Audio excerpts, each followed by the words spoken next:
Donc, petite présentation de l'AC4 format Pro, donc format mallette. L'énorme avantage, plutôt les énormes avantages par rapport à la version précédente. Déjà, le packaging, une grosse mallette étanche et anti-choc. On a une batterie intégrée directement au produit, donc on peut venir recharger là-haut à l'aide d'un transfo. On retrouve une alarme de 110 décibels qui permet d'annoncer la fin de partie, qu'on n'a pas sur le petit modèle.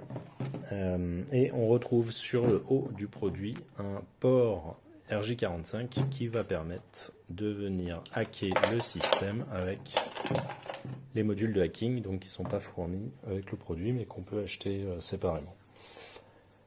Le mode de jeu reste identique au petit modèle, donc quand je démarre le produit, déjà il me donne deux informations.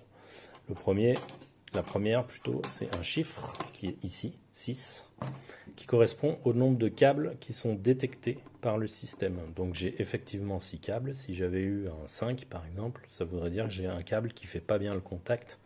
Et donc, à moi de trouver lequel pour que mon scénario se déroule correctement. La deuxième information, c'est une lettre ici, donc A, qui correspond à un mode de difficulté. Donc là, je suis en A.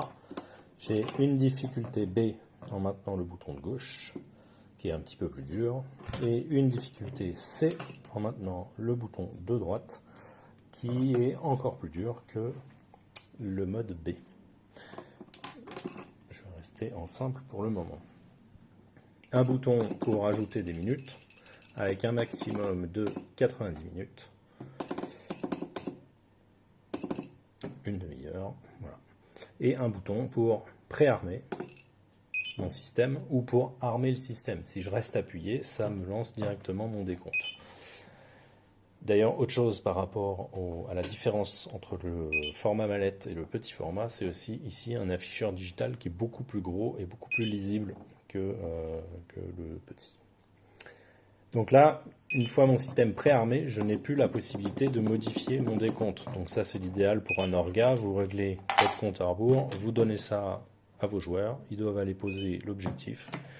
Pour ça, ils ouvrent, ils maintiennent le bouton arme, et de là, ça décompte. Le but du jeu pour désarmer le système, ça va être de couper l'ensemble des câbles. Il n'y a pas un bon câble ou un mauvais câble. Il va falloir couper tous les câbles et il faut les couper quand la LED elle flash vert. Si je coupe à un autre moment, eh ben, je vais récupérer des effets indésirables qui vont pas forcément me faciliter la tâche. Exemple.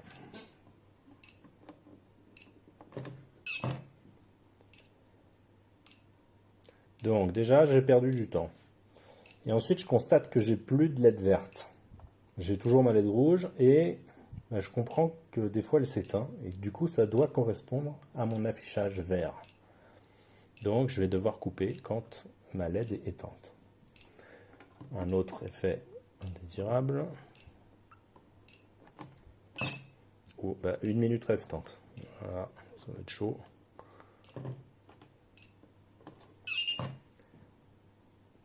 Un effet que j'aime beaucoup, qui laisse penser qu'on a désarmé le système, et finalement, ça reprend de plus belle.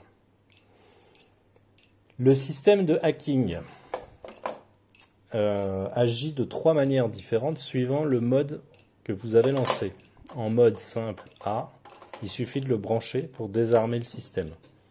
Donc vous le branchez, et quand lui a fini son analyse, ça désarme le système. Là, on est en difficulté simple. C'est pour ça qu'on désarme dès le premier coup. Voilà. Si je me mets à présent en difficulté B. Donc la différence entre la difficulté A et la difficulté B, c'est qu'on a à présent un capteur de mouvement qui est activé et qui va venir perturber mon système. Donc là, je l'ai préarmé et en maintenant appuyé, j'ai armé directement mon décompte. Donc le capteur de mouvement, lui, il va avoir pour effet, voilà, de bloquer mon décompte et de l'accélérer pendant à peu près une quinzaine de secondes. Et j'ai systématiquement ma LED rouge. Donc je peux déplacer ma bombe, mais à partir du moment où je la déplace, je sais que je ne pourrai pas la désarmer dans le vert, parce que je n'aurai pas de vert, c'est systématique. J'ai une quinzaine de secondes à peu près qui défile en accéléré. Donc suivant la distance que j'ai à parcourir, voilà, à moi de juger en fonction du chrono qui reste, si je prends le risque de la déplacer ou pas.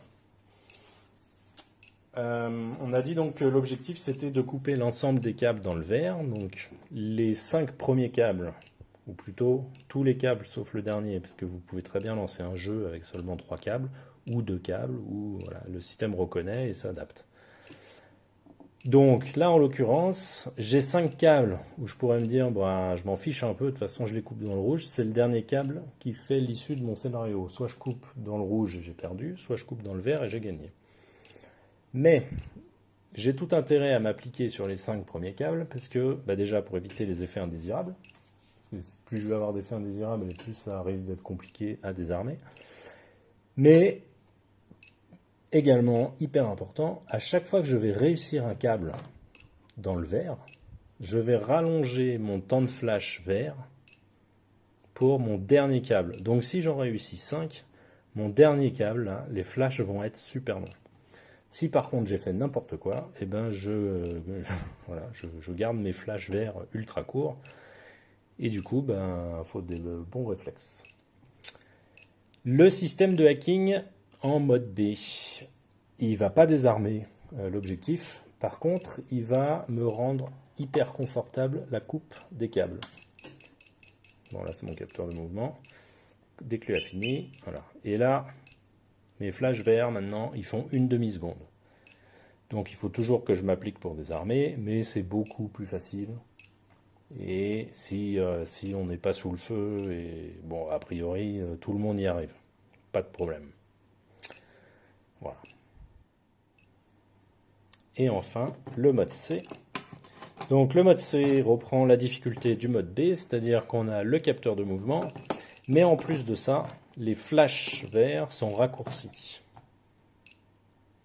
Donc là, on est vraiment sur du réflexe. C'est jouable, hein, mais voilà, on augmente la difficulté. Et dans ce mode-là, le système de hacking reprend le même mode que précédemment, c'est-à-dire que les flashs verts vont être allongés vraiment confortables de une demi-seconde. Mais mon chrono ici va venir être impacté par mon hack. Voilà. Donc c'est hyper confortable, mais je n'ai plus qu'une minute pour faire mon désamorçage. À partir du moment où mon système de hack il a fini son hacking, il me reste une minute pour faire ma coupe de câble.